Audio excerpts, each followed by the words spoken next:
Hey, everybody, and welcome to the Even If podcast. I'm your host, Christy Lowe, and I'm always so glad when we can spend some time together.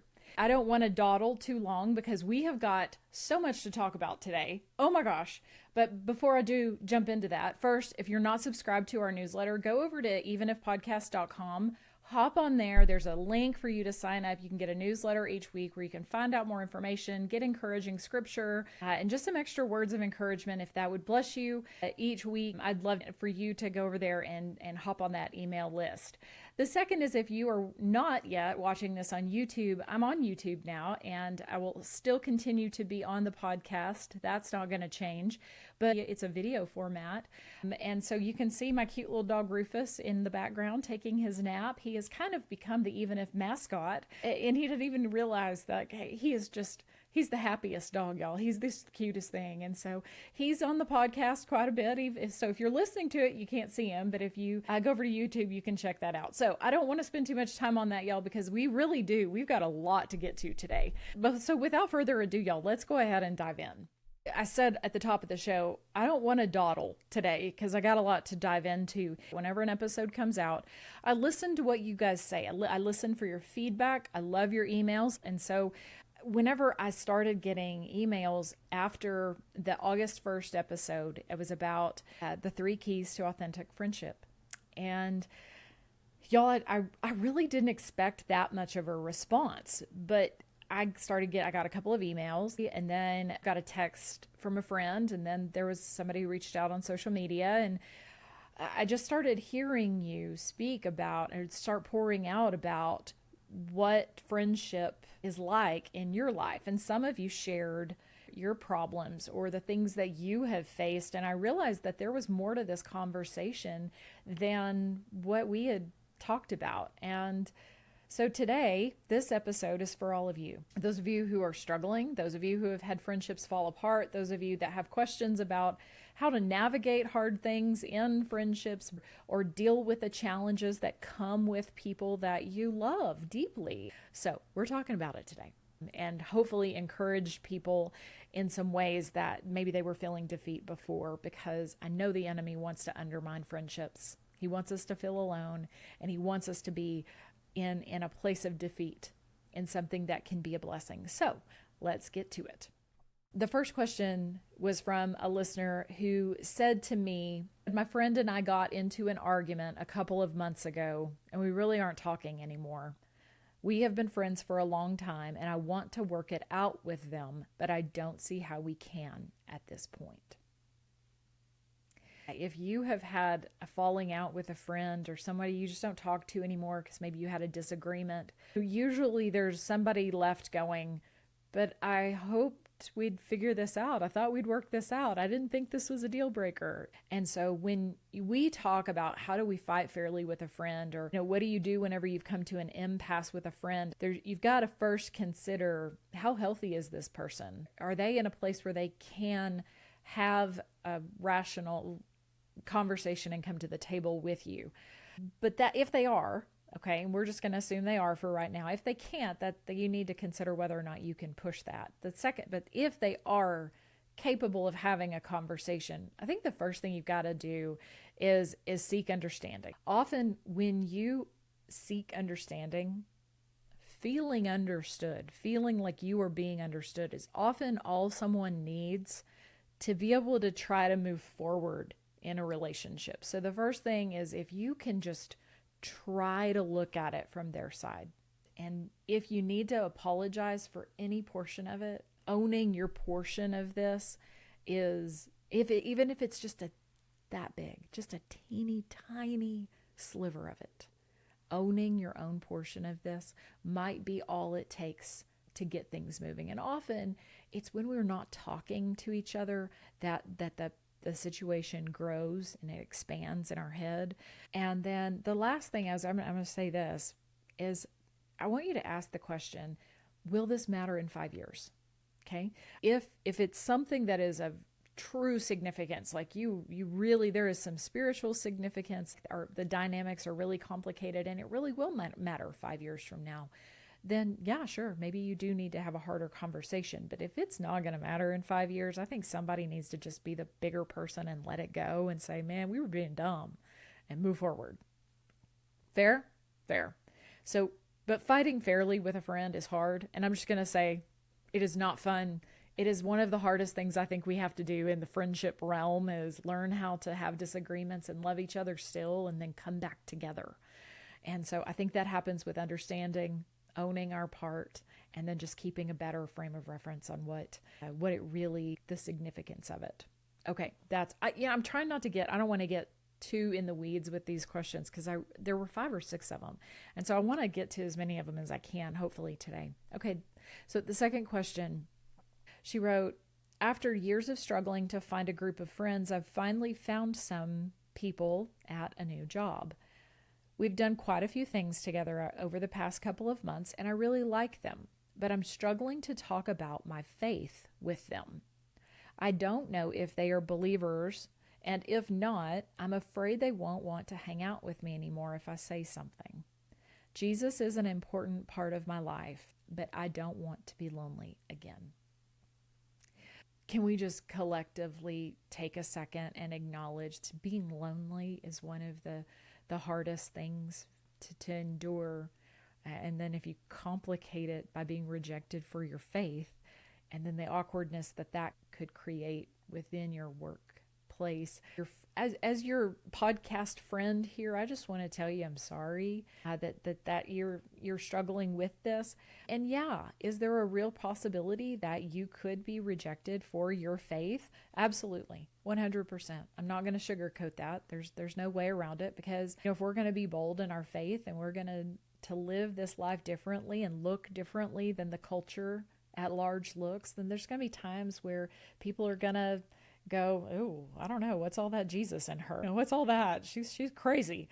And maybe I am, but if they see Jesus, then that's all that matters. But we're called to be light in a dark world, and we're called to sometimes look different than what our culture looks like. And so if that is a real possibility, and I'm not diminishing what that risk is for you, I think there's a couple of ways you could go about this. 2 of them are that you could, rip the Band-Aid off. It doesn't have to be awkward. You don't have to show up on their doorstep and knock on their door and say, we need to talk about the plan of salvation. Although if that's what you feel led to do, go right ahead.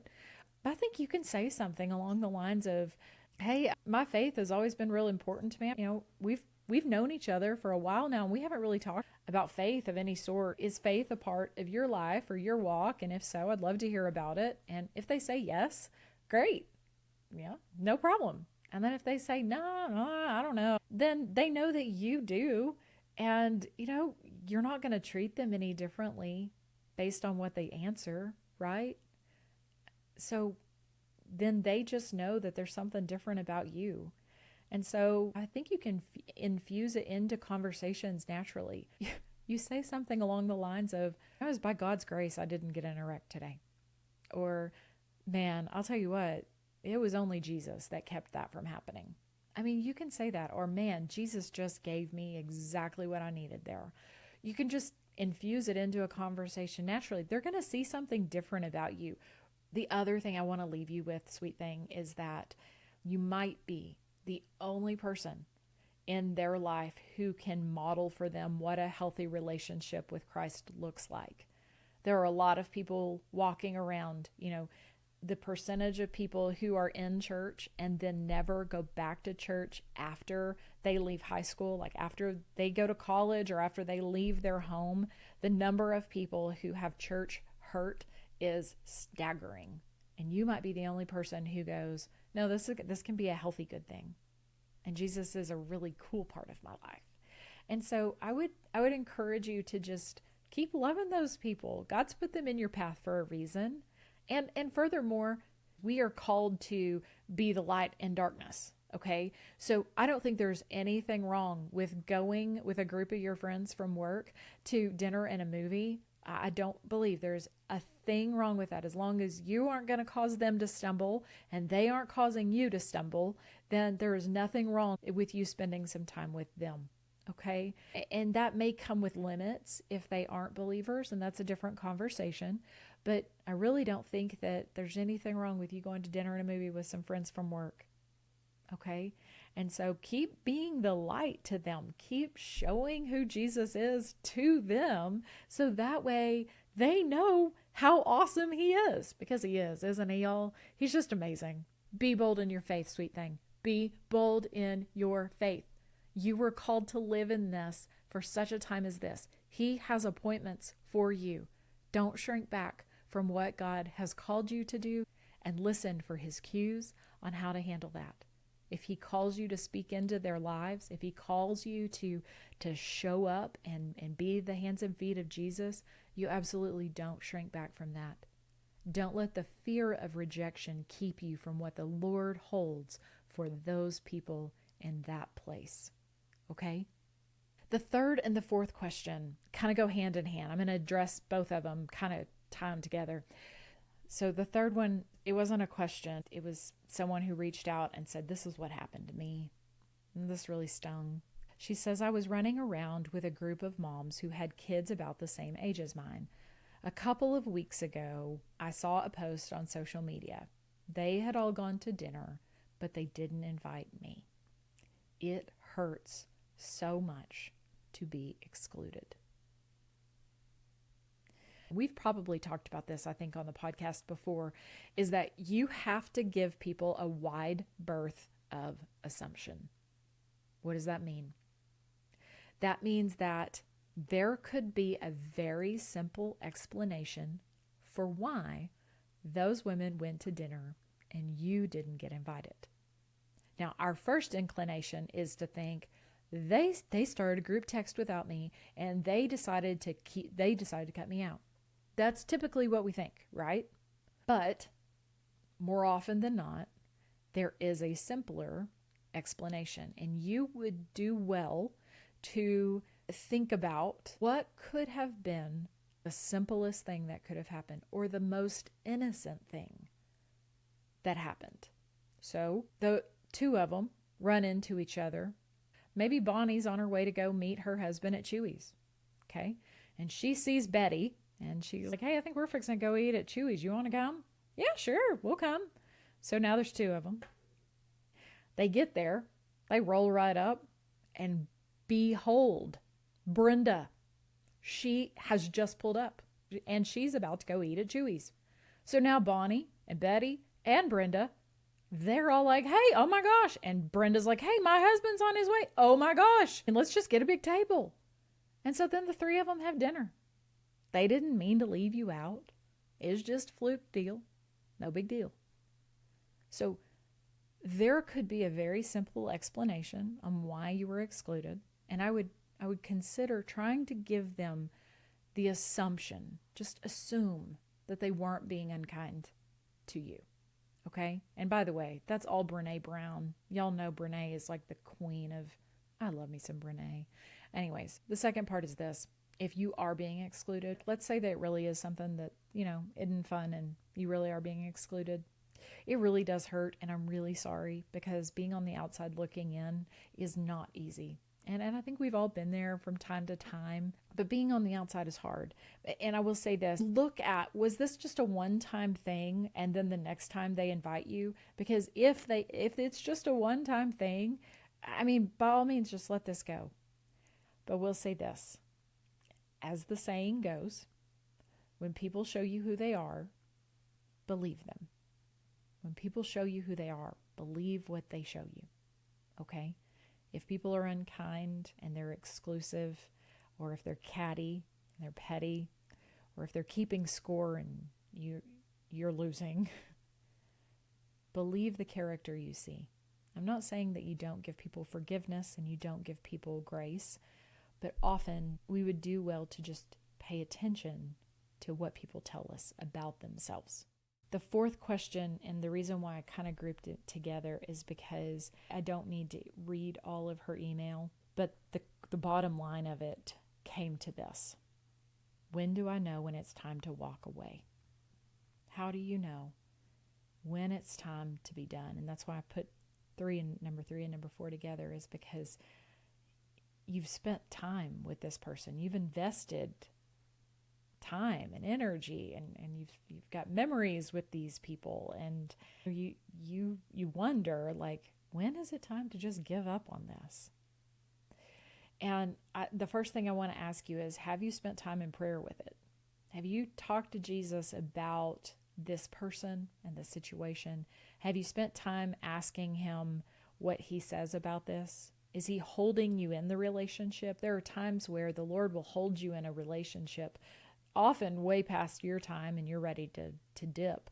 But sometimes he's asking you to stay for whatever reason. And I don't know the situation. I can't answer when it's time to walk away. I know that there are some general boundaries. If it ever changes into anything mentally abusive, emotionally abusive, or manipulative, I think you definitely need to redraw some boundaries here and re-examine the access that person has to your life. Always. If it becomes friendships can be abusive. Y'all realize that, right? There is mental and emotional abuse with people. It does not have to be a family member or a spouse or a romantic partner. Friends can be abusive to the people in their life. I don't want to call them friends because that's not a real friendship. If you're being abusive, you're not a friend. But those relationships can get abusive. So you be careful. And I was not planning on saying that. So that might be a word for somebody who needs to hear it. But I want to ask you this. If you are contemplating, is it time to walk away? Okay. I would suggest don't throw a match over your shoulder and burn the bridge as you walk, because you never know, burning a bridge is never a good thing. Okay. We've all probably learned that along the way. Am I right? But I want you to spend some time in prayer talking to God about this. Is it time for me to just cut ties with this person? And have you given it time to come around? Have you given them ample amount of time to realize, oh, this isn't going well, or man, I missed that person, or whoa, this isn't right? Have you said something to them? Have you tried to have the conversation? Like, what's wrong with us? Why are we not okay? Like, why are we not on the same page? I thought we were tight. I thought we had a good thing going here. Sometimes you just need to have that conversation if you know that they can have it. The reason why I said I want you to spend some time with Jesus in this is because I want you to be at peace. If you're not at peace in your spirit, if the Holy Spirit has not released you, you need to spend some more time talking to him, going through whatever it is that the dynamics hold, and saying, okay, Lord, what else do you hold for me here? Make sure that before you just say, I'm out, you're not my people, as long as it's not an abusive relationship, that, you've spent time with the Lord and he has definitely given you that green light. So that's where I'm at. That's it. And that's all. He gets the final say on that. Okay. Number 5. And I need to read this one to you. Okay. She says, I have a friend that I really do love, and I know she loves me too. But there's always a but, y'all. But she has a terrible habit. Every time I confide something to her, she has to compare it to her own situation. If one of my kids is struggling or my husband has annoyed me, she can't just listen to me and empathize without comparing it to her own. And more often than not, her situation is always worse than mine. I don't want to be rude to her, but it's gotten to the point that as much as I love her, I don't want to tell her things anymore. What, if anything, could I say to her? We call them toppers at our house. Have y'all ever called them toppers? They're the people where you tell them a story, but they got to tell you one that tops that. I don't think that people sometimes realize how often they do it. And I think we've all been guilty of that, y'all. If you know me in real life, I'm sure I've done it to you. So I'm being very just humble to say, I'm sure we've all done this. But if it's a regular occurrence and this is something that someone is doing every time you talk to them, and it sounds to me like this is a good friend, because if they're confiding and stuff, there's definitely a little bit deeper relationship here than just a superficial friendship. At least I hope so, if you're talking about how your kids and husband are annoying you. But I don't know if you can have that conversation with her or not. I think that depends on the health of that person. Remember at the beginning, I said it always depends on the health of the other person. I think it depends on how healthy you are for things you can handle. But I also think it depends on what they can handle. It would seem to me, based on what she's saying, that if she's always comparing her situation to yours, she's really got some kind of a competitive spirit to her, or she feels like she can just lament to you. And more than likely, she has no idea what she's doing. I can imagine how frustrating it is, and I'm really sorry. Maybe it's your clue that she's not emotionally equipped to stand with you or just empathize with you in those things, or maybe that is her way of empathizing. It's just a rough way. And so I think you just have to make the decision on whether or not you're going to continue to confide in her. If you're willing to speak up and say, hey, listen, I'm really tired of you always topping my story. That's a fight you want to pick. That you have to decide if that's your hill to die on. I'm not going to tell you whether or not you need to do that. But I will say this, for those of us who are listening to this, sometimes we've got to be the people who listen and just sit in the space without needing to tell people ours. Sometimes you just need to say, dude, I so get it. I'm so sorry. Sometimes that's all you need to say. Somebody else just needs to be heard. Sometimes people just want to feel like they have been heard. They just need to know that they're not alone. And so if that's you or I, when we're listening, I think the reason why I'm sharing this one is more for all of us to remind us, don't be that person. If they ask your opinion, share it. If they don't, just keep loving them. Just keep loving them. Finding our people is hard. Sometimes you're going to find people who are great, who can go the distance with you.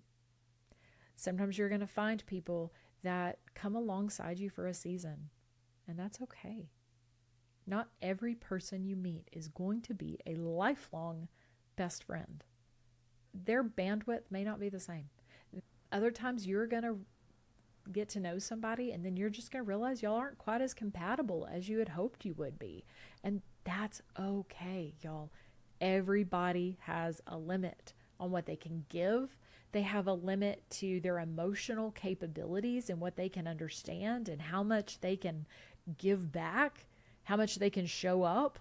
And some people are more mature and less mature. Some people have deeper spiritual roots. Some people have more shallow spiritual roots or none. And so that's all going to come with limits. Friendship is about finding belonging. Friendship is about finding who you can be in a room with. Just be yourself. Friendship is about not having to pretend you're something you're not. Friendship is about showing up for other people. Your responses really tendered my heart, and I hope that this has been a good way for us to just kind of talk about it. Like there's nothing off limits here, by the way. Y'all can ask me anything. If you have a question, reach out. This episode is because so many of you said, this is what's going on in my life. I love you guys. I adore you all. And I really do hope that wherever you are with the friends you have, I hope you don't just focus on having good friends.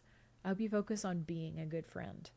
We've talked about being authentic, being vulnerable, showing up for them, forgiving them. Sometimes it's just about forgiveness.